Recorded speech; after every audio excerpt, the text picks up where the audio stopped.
que es un prócer del aeromodelismo, del vuelo circular sobre todo, durante muchos años.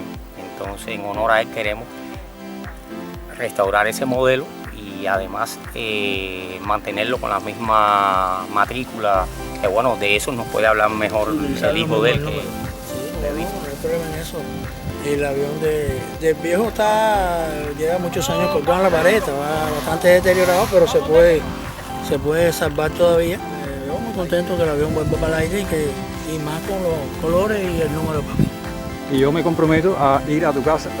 Este es un avión que estoy restaurando, que es fabricado por Juan Luis Fernández, conocido por todo como el Bebo, el cual por los años ya tenía o tiene algunos detalles, ¿no? Por ejemplo, aquí fracturas aquí en el pegamento del estabilizador, cosas que bueno, son sencillas. Aquí atrás en el rubber, por esta parte no se ve, pero bueno, por aquí. La vuelta. Aquí, ¿no ves? Hay que todo eso mejorarlo, pegarlo y después si hay que darle una pequeña masillita o una maderita, ponerla y un enmasillado. Las salas has trabajado también ya en Sí. su restauración, me decías. Sí, porque las salas tenían producto de los años, que lleva por lo menos como 14 años este avión Colgado en una pared. Colgado en una pared. Entonces, y en los traslados ha sufrido de golpecitos y se lo quitó, aparte de la pintura, había perdido ya el brillo. Estoy usando esta pintura como si fuera un aparejo para que tenga buena calidad cuando pinte, una buena superficie cuando pinte de nuevo. También los flaps, en este caso, igual que hice, porque los flaps son las únicas superficies que están forradas en papel. Todo esto es plancheado en balsa con papel encima. Entonces pienso también cambiarle, empapelar, quitarle el papel y forrar. Todavía aquí tengo que quitarlos, ¿ves? Hay que dejarla en la madera y entonces empapelarla como el spam y dope nitrato.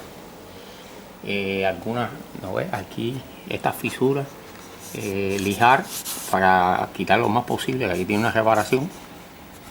Quitar la pintura, pasar con masilla, que es dope con talco, o microbalón con resina, pero bueno, microbalón pesa un poquito más, aunque son tan pequeños que se puede hacer y es muy lijable. Vas a mantener la numeración, me decía. Queremos o quiero mantener el número, a lo cual lo consulté con el hijo, con Bebito, vaya, por respeto, que mantener el mismo número del Bebo de Juan Luis Fernández. Este tanque lleva el mismo número de años sin tener combustible adentro y vacío, y bueno, no se saben las condiciones que puede haberle entrado cualquier cosa, aparte del mismo residuo del aceite que se va consumiendo del combustible, genera como si fuera un pegamento dentro del tanque. Lo ideal, porque se puede echar combustible adentro o gasolina y dejarlo varios días y después moverlo y soplarlo, pero ya por la experiencia se quedan siempre sus partículas adentro. Sí, entonces queda residuo. es mejor abrirlo en la parte posterior del tanque, del lado allá del rompeolas, y hacerle una limpieza, pasarle por ejemplo un nylon de pescar por los tubos y dejarlo lo más limpio posible y volverlo a cerrar, para garantizar que después no hay una rotura porque se apague el motor o una cosa de esa. Es un buen modelo, muy buena construcción. El trabajo de los Warring y el lijado, porque los Warring tienen una característica que cuando usted lo hace tiene que lijarlo hacia afuera y a su vez hacia lo largo, ¿no? ¿Para qué? Pero teniendo en cuenta que no se vayan a romper, porque son muy delicados, ¿no? Así que se ve la mano de un maestro aquí en este modelo. Como todavía ves, hay depresiones que voy a aprovechar lo que haya que deslijar para que la superficie quede mejor, con mejor acabado. Aquí falta mucho todavía, ¿no? Aquí hay zonas que tienen como un embarre de pintura, depresiones, todo eso, esto mismo aquí. A ver hasta dónde se puede mejorar, porque tratando de rejuvenecer el modelo, llevarlo a su esplendor de cuando... Para que vuelva a volar otra vez. y que vuelva a volar así mismo, poderlo, es una forma de perpetuar a nuestro amigo Juan Luis, que yo sé que en lo personal fue un gran amigo suyo y también mío.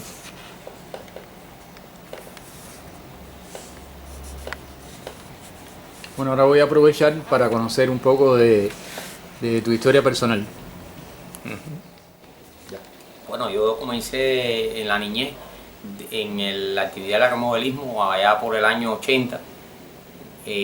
Comencé haciendo unos planeadores gracias a una revista que vi y tomé de las imágenes, hice una de las cajitas aquellas de queso crema, de las maderitas, hice un planeador tirado a mano y comencé allí. Después... Pero ya de que Sí. eras más pequeño, ¿a ti te gustaba todo tipo de...? Siempre me gustaban los aviones y los barcos también me llamaban la atención mucho. Entonces la revista Bohemia fue el trabajo en la revista lo que te dio el pie para... Un artículo de la revista Bohemia. Y entonces allí pude ver de un avión que se había roto, pude ver cómo era el interior, ¿no? Las costillas y eso, porque realmente no había tenido contacto con el Club de Aviación de Cuba hasta ese momento que vi ese artículo e hice por primera vez un planeador que tiraba a mano, hasta que conocí a un señor que ya practicaba el aeromodelismo de vuelo circular, Roberto. Allí fui presentado en el Club de Marianao, que en ese momento era Balbino el presidente. Hice mi primer modelo, un P-40, un entrenador caguayo y después un P-40, con el cual era aspirante todavía a cuarta categoría. Luego cogí la cuarta y fui evolucionando en la modalidad de F2B, que fue la que practiqué por muchos años. Allí fuimos a la ciudad natal de nuevo, a Camagüey, y allí en los eventos provinciales cogí la tercera categoría, perdón, y el derecho a la cual ratifiqué en las competencias nacionales, y tuve la posibilidad de ¿cómo se llama?, volar con motores 5,6. Luego en el año 89, 88, en la competencia nacional de Guantánamo, alcancé la segunda categoría nacional hasta se suspendió las actividades de la SEIMI, se desintegró, no sé, en ese momento, y se volvió a reiniciar en el año 93 y se hizo luego una competencia que fue en la Vía Panamericana, donde alcancé la primera categoría nacional y el derecho a volar con motores por ejemplo, como el Super Tigre. Había motores 10cc como los que se empezó a volar luego en los Moki, que eran los que se volaban aquí en esos momentos. También se volaba con el Talca, pero el Talca, bueno, lo permitían ya desde segunda categoría, pero cuando yo la cogí ya no había Talca. Entonces me tocó un motor que era el MDS, que es un motor muy pesado, con mucha potencia. El MDS es un 6,5 que nos daban en esa época, pero realmente para acrobacia no era muy bueno y un poco errático, aunque se preparaba bien el vento y eso, y él trabajaba bien, pero siempre con un peso, hacía que la carga alar del modelo fuera muy elevada.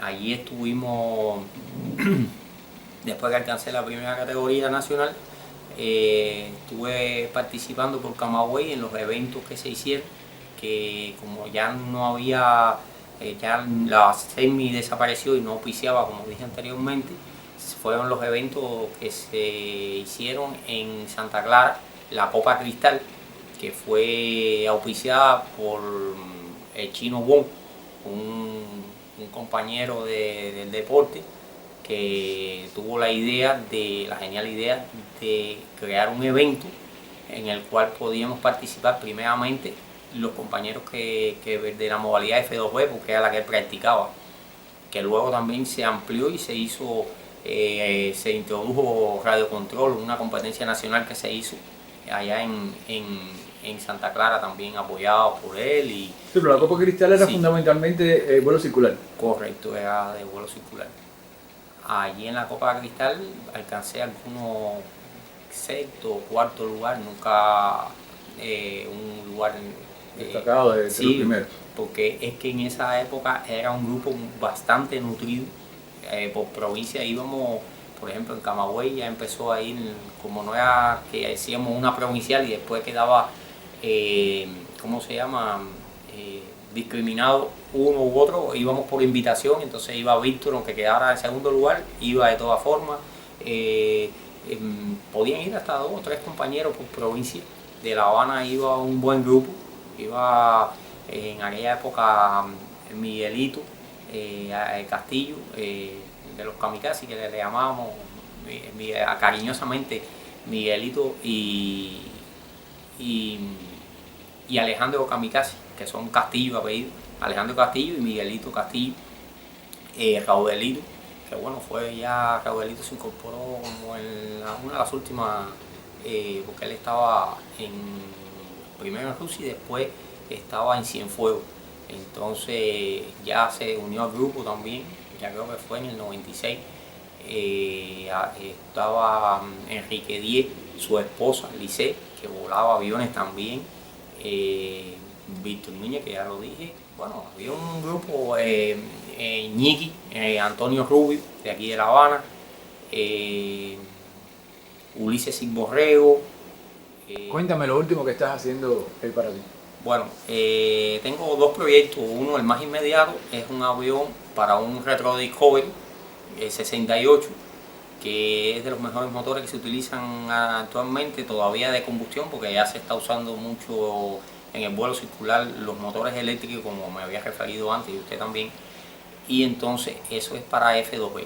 Entonces, en más inmediato aún, tengo unas alas de un modelo que es un Extra 260 para motores de gasolina, un 26cc, que ya tengo digitalizado o vectorizado en un formato CAP para hacerlo, el fuselaje y terminar ese modelo, que es porque quiero mantenerme en las dos, en el radio control de Sport y en la competición en el F2B. Así que ese es el motor del otro proyecto. Un 30cc, que este es para hacer un avión con 70 pulgadas de envergadura, ya un poquito mayor, que lo permite el motor para que tenga una capacidad de vuelo 3D, que es lo que pretendo, porque en realidad podría ser un avión más grande, pero bueno, entonces no tiene las características, tendría para vuelo de Sport o una cosa así. Este parece nuevo, pero ya está testeado también, ya este motor rodó con aceite Castrol, como pide el fabricante, 2 tiempos. Bueno, quiero terminar un saludo para los aeromodelistas y los que no lo son, que les interese la actividad.